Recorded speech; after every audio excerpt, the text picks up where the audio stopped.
Greetings and salutations, my friends. I want to welcome you in our journey throughout the United States. We will begin our journey here in Los Angeles, California, where we will discuss the potential hazards relating to the hydrosphere, lithosphere, and atmosphere.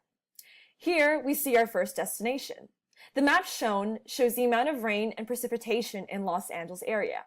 It shows that during the year, only 200 to 400 inches of rain has been measured in Los Angeles, which is a pretty low amount. Los Angeles and most of California has been in drought warning for many years. A drought is when rainfall is at its lowest, and it just does not rain as often. The problem creates many challenges for the residents and their way of life. For example, many people must reduce their water usage. Residents choose to stop watering their grass yards, which leave the grass dying. People in severe drought zones must adapt to the new way of life in Los Angeles, as rainfall will decrease further in the coming years due to global warming. Now that we've talked a little bit about the rain and precipitation in the Los Angeles area, let's move on over to San Francisco, California for our lithospheric portion of our trip. This portion of San Francisco displays the earthquakes in the area after the 1940s. Although San Francisco is an area where earthquakes are common, the majority of the earthquakes that occur do not pose a threat to the populace because they are of low magnitude that occur every week. The following image is a map of only the strongest earthquakes that have been hitting San Francisco throughout the years, measured 5 or more magnitudes. One of the specific earthquakes I would like to highlight is the Daly City earthquake of 1957, which measured a magnitude of 5.7. This earthquake caused one death and about 40 injuries. Although the injuries weren't as bad as they could have been, the earthquake resulted in multiple foreshocks following the event, which ended up amounting to over $1 million in financial losses. Earthquakes are common in California. Residents had to adjust their lifestyles because of the threat of earthquakes in the state.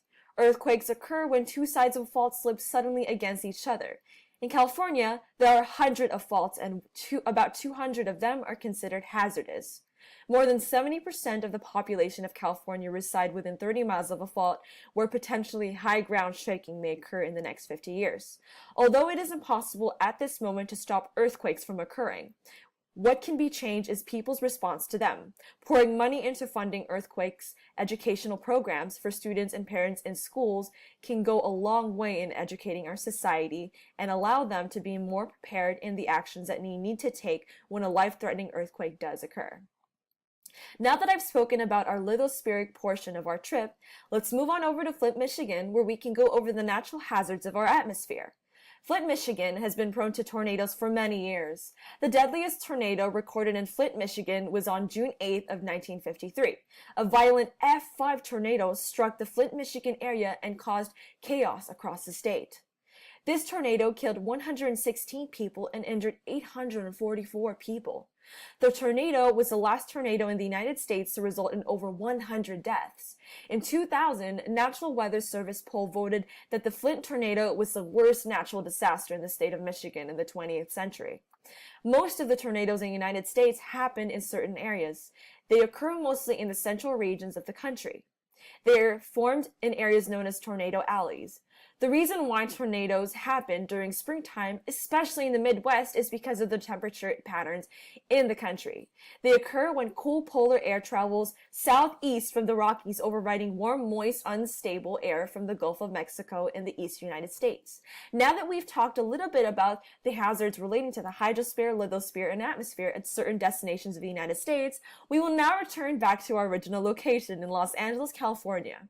I hope you enjoyed our trip across the United States today. And more importantly, I hope you took something out of our journey, no matter how big or small it was. Thanks for tuning in.